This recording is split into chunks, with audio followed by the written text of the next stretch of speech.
अस्सलाम वालेकुम and welcome to my channel. तो डे स्टूडेंट, इस वीडियो में जो इन्फॉर्मेशन आपके साथ शेयर करने लगा हूँ वो है चाइनीज़ गवर्नमेंट स्कॉलरशिप के बारे में। अगर आप चाइनीज़ गवर्नमेंट स्कॉलरशिप में फॉर मास्टर, बैचलर और पीएचडी किसी भी स्पेसिफिक डिग्री प्रोग्राम में अप्लाई करना चाहते हैं, आप एफएससी स्टूडेंट हैं, बैचलर के लिए अप्लाई करना चाहते हैं, आपने बैचलर की हुई है, एमएस एमफिल के लिए करना चाहते हैं, या आपने एमएस एमफिल की हुई है, पीएचडी के लिए पढ़ना चाहते हैं, तो full free fully funded scholarship अगर आप अप्लाई करना चाहते हैं तो इस वीडियो में आपको कंप्लीट प्रोसीजर बताऊंगा। तो आपने वीडियो को एंड तक देखना है। फर्स्ट ऑफ ऑल, अगर आप मेरे चैनल पर नए हैं, काइंडली चैनल को सब्सक्राइब और वीडियो को लाइक कर दीजिएगा। फर्स्ट ऑफ ऑल स्टूडेंट, आपने क्या करना है, यहाँ पे किसी भी ब्राउजर पे आपने क्लिक करना है।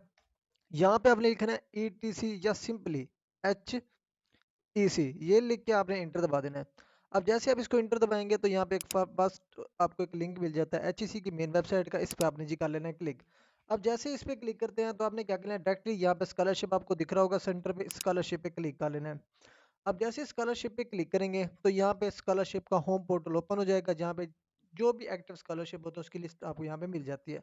आपने क्या करना है, फर्स्ट डायरेक्टली इस पे क्लिक कर लेना है इंटरनेशनल पे, ठीक है जी। अब जैसे इंटरनेशनल पे क्लिक करते हैं तो स्टूडेंट आपने थोड़ा सा नीचे स्क्रॉल करके आपको यहाँ एक ऑप्शन मिल जाता है लर्निंग अपॉर्चुनिटीज अब्रॉड, उस पर क्लिक कर लेना है। अब जैसे उस पर क्लिक करते हैं, अब थोड़ा सा नीचे स्क्रॉल करेंगे तो यहाँ पे आपको एक ऑप्शन मिल जाता है एक्टिव स्कॉलरशिप, यहाँ पे देख सकते हैं active scholarship, Chinese government scholarship 2025 and 26, इस पे आपने जी कर लेना है क्लिक।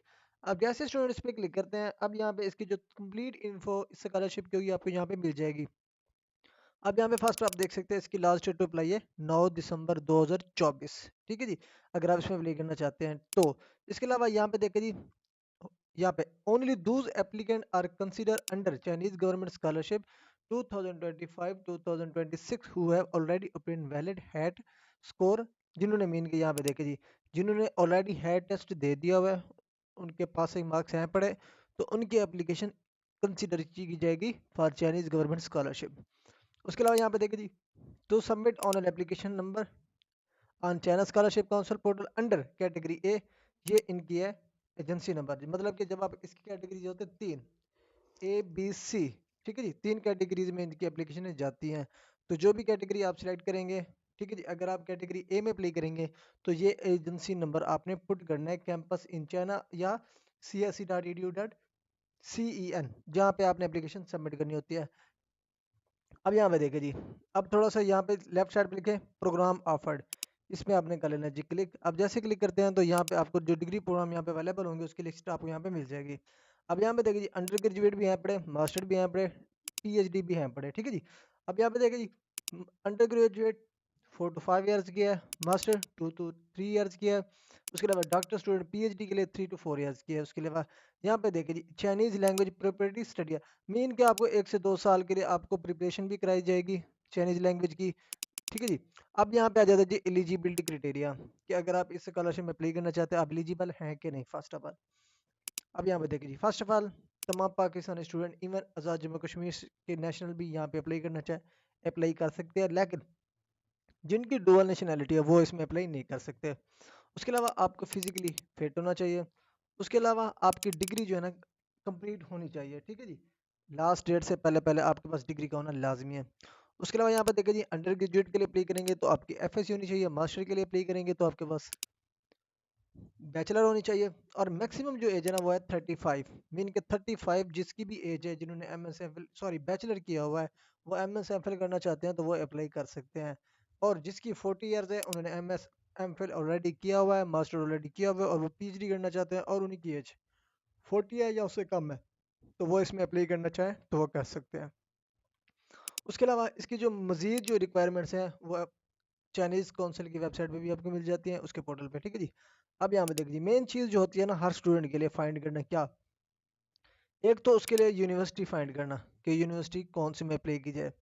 उसके बाद उस यूनिवर्सिटी की एलिजिबिलिटी क्या है, स्पेसिफिक कोर्स में उसकी एलिजिबिलिटी क्या है, और उस यूनिवर्सिटी की लैंग्वेज प्रोफिशिएंसी क्या है, और उसका रेलिवेंट क्राइटेरिया क्या है। ये आपको तब पता चलता है जब आप यूनिवर्सिटी सिलेक्ट करते हैं या अप्लाई करने लगते हैं, तो आपको यूनिवर्सिटी विजिट करनी पड़ती है। यूनिवर्सिटी आप जब विजिट करते हैं तो वहाँ के आप कोर्स चेक करते हैं।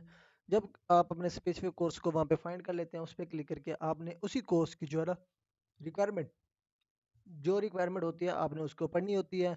अगर आपको लगता है उसकी रिक्वायरमेंट पे आप पूरा उतर रहे हैं तो आप उसमें अप्लाई करना चाहें तो अप्लाई कर सकते हैं, लेकिन कीप इन माइंड जब भी आप अप्लाई करें, अप्लाई करने से पहले हर यूनिवर्सिटी की कोर्स की रिक्वायरमेंट आपने लाजमी चेक कर लेनी है, ठीक है जी। अब यहाँ पे नीचे आ जाता है, कोई भी स्टूडेंट जो ऑलरेडी स्कॉलरशिप अवेल कर रहा है वो अप्लाई नहीं कर सकता, ठीक है जी। उसके अलावा एप्लीकेंट के पास हैड या यूसेट टेस्ट स्कोर होना लाजमी है, ठीक है जी। और जिसमें 50 आउट ऑफ 100 मीन के 50% आपके मार्क्स होने चाहिए, ठीक है। और जो है ना हैड और यूसेट टेस्ट, जो हेड टेस्ट होता है वो 2 साल के वैलिडिटी पे होता है, और जो यूसेट टेस्ट होता है उसकी वैलिडिटी सिर्फ 1 साल होती है, ठीक है जी। अब ये चीज़ें आपके पास हैं, आप एलिजिबल हैं, अप्लाई करना चाहते हैं। उसके बाद आ जाते हैं जी फाइनेंशियल कवरेज। इस स्कॉलरशिप में आपको बेनिफिट्स क्या क्या दिए जाएंगे। अब यहाँ पे देखिए स्टूडेंट, ट्यूशन फंड्स आपको दिए जाएंगे, एकोमोडेशन फ्री में प्रोवाइड की जाएगी, मंथली स्टाइपेंड आपको दिया जाएगा, आपको टू एंड फ्रॉम टिकट भी प्रोवाइड की जाएगी। तो ये है इसके बेनिफिट्स अगर आप इस स्कॉलरशिप में सिलेक्ट हो जाते हैं। उसके बाद स्टूडेंट मेन चीज़ आ जाती है जी रिक्वायर्ड डॉक्यूमेंट्स। अब रिक्वायर्ड डॉक्यूमेंट्स में कौन कौन से डॉक्यूमेंट्स आपके पास होने चाहिए। फर्स्ट ऑफ ऑल मेन चीज़ आपकी क्या है, कॉपी ऑफ साइंड एप्लीकेशन। अब जो यहाँ पे आपने HEC पे एप्लीकेशन सबमिट करनी है वो आपके पास एप्लीकेशन होनी चाहिए। उसके बाद आपने जो CSC के पोर्टल पर एप्लीकेशन सबमिट की है वो भी आपके पास होनी चाहिए।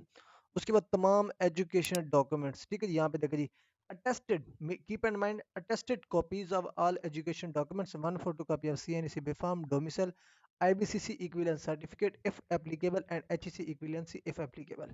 तो ये डॉक्यूमेंट्स अटेस्टेशन फॉर्म में आपके पास होने चाहिए। उसके बाद जो मेन चीज़ है क्या है, यहाँ पे आ जाता है जी, आपके पास स्टडी प्लान और रिसर्च प्रपोजल होना चाहिए, इंग्लिश में होना चाहिए या चाइनीज लैंग्वेज में होना चाहिए। अब यहाँ पे देखिए अंडर ग्रेजुएट के लिए मिनिमम 200 वर्ड होने चाहिए, और जो स्टूडेंट मतलब कि नॉन डिग्री प्रोग्राम में अप्लाई करेंगे उनके 500 हैं, और जो पोस्ट ग्रेजुएट के लिए अप्लाई करेंगे उनके 800 वर्ड्स होने चाहिए। लैंग्वेज प्रोफिशिएंसी होनी चाहिए जो कि आप अपने लोकल यूनिवर्सिटी या कॉलेज से बनवा सकते हैं, पाकिस्तान स्टूडेंट है तो। अदरवाइज अगर आपके पास आईलेट्स है, टोफल है या HSK जो कि चाइनीज़ में होता है, ये भी एप्लीकेबल है पड़े। उसके बाद अगर आप ये जो इनका स्टडी प्लान है या रिसर्च प्रपोजल है आपको प्रिपेयर करना नहीं आता, तो आप प्रिपेयर कराना चाहते हैं ये दोनों चीज़ें, तो आप नीचे दिए गए व्हाट्सएप नंबर पे कॉन्टैक्ट करके आप ये दोनों चीज़ें रीज़नेबल अमाउंट में आप प्रिपेयर करवाना चाहें तो प्रिपेयर करा सकते हैं, जो कि आपकी सेटिस्फेक्शन के मुताबिक बना हुआ होगा।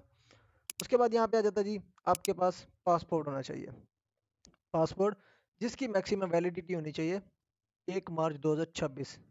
उसके बाद आपके पास फिजिकल एग्जामिनेशन रिकॉर्ड मीन के हेल्थ सर्टिफिकेट्स आपके पास होनी चाहिए, ठीक है जी। उसके बाद आपने कंप्लीट एप्लीकेशन सबमिट कर दी है, और जो आपने यहाँ पे हेल्थ सर्टिफिकेट अपलोड करनी है वो फिजिशियन से हो, ऑफिशियल जिस हॉस्पिटल से आपने ये रिपोर्ट बनवानी है उस हॉस्पिटल की स्टैंप हो, ठीक है जी, उसकी सिग्नेचर वगैरह हो, ठीक है जी। और जो आपकी हेल्थ फिजिकल जो सर्टिफिकेट्स है वो 6 महीने से पुरानी ना हो, मीन के मैक्सिमम 6 मंथ के अंदर अंदर आपने बनवाई हुई हो, वो आपने यहाँ पे अटैच करनी है।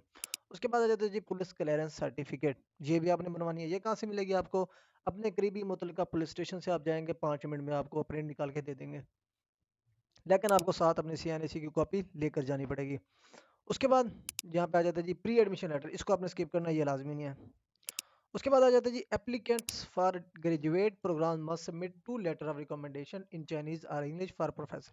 अब जिन स्टूडेंट ने MS MPhil के लिए अप्लाई करना है, जिन्होंने ऑलरेडी बैचलर की हुई है, वो यूनिवर्सिटी से ग्रेजुएटेड है। अब जो उनके बैचलर के 2 प्रोफेसर थे, एसोसिएट प्रोफेसर हैं, लेक्चरर हैं, असिस्टेंट हैं या इवन प्रोफेसर हैं, उनमें से 2 के आपने रिकमेंडेशन लेटर ऐड करने हैं इसमें। और उस जो रिकमेंडेशन लेटर है, सॉरी, उस पे उसके नेम होना चाहिए, उसका सिग्नेचर होना चाहिए, उसका कॉन्टैक्ट नंबर होना चाहिए, उसका ईमेल होना चाहिए, उसकी डेजिग्नेशन मेंशन हो, उसकी यूनिवर्सिटी का नेम मेंशन हो कि किसी यूनिवर्सिटी की उसकी जॉब्स है, यूनिवर्सिटी का एड्रेस होना चाहिए, ईमेल होना चाहिए, ऑफिशियल हर चीज़ उस पर मेंशन होनी चाहिए। उसके बाद अगर आप ऑलरेडी यहाँ पे कोई पाकिस्तान में जॉब कर रहे हैं तो आपने NOC अटैच करनी है। उसके बाद अगर आपकी एज 18 से कम है, यहाँ पे देखिए applicants under the age of 18 should submit the valid documents of their legal guardian in China. तो आप यहाँ पे अपना जो है ना क्या कहते हैं सीनिक भी अपलोड करना चाहे कर सकते हैं, या 18 बिलो जो आपका CNAC ID कार्ड बनता है वो भी आप यहाँ पे अटैच कर सकते हैं, ऐड कर सकते हैं। अब ये है इसकी रिक्वायरमेंट। अब यहाँ पे देखिए जी लास्ट डेट अप्लाई 9 दिसंबर 2024 है। मेन चीज़ जो आपने कीपर में रखनी है, कोई भी फोटो कॉपीज या हार्ड कॉपीज आपने HEC को सेंड नहीं करनी एप्लीकेशन के प्रोसेस के दौरान, ठीक है जी। अब यहाँ पे देखिए जी to submit online application on China, ये उसका एजेंसी नंबर आपने ऐड करना है। ये है कैटेगरी A, दूसरी होती है कैटेगरी बी, तीसरी होती है कैटेगरी सी। एक होती है एचईसी के थ्रू अप्लाई करें, फिर आपको चाइना के भी पोर्टल पे अप्लाई करनी पड़ती है, फास्ट हो गया। फिर दूसरी होती है डायरेक्ट चाइनीज यूनिवर्सिटी में एप्लीकेशन सबमिट करना, दूसरी होगी। तीसरी होती है एम्बेसी के थ्रू वो करना, चाहे वो आपकी अपनी मर्जी है। ये कैटेगरी फर्स्ट है जो कि यहाँ पे आपकी सिलेक्शन एचईसी करती है फॉर चाइनीज गवर्नमेंट स्कॉलरशिप। अब ये तमाम तर डॉक्यूमेंटेशन भी देख ली स्टूडेंट। अब आपने क्या करना है, how to apply, how to apply पे आ जाना।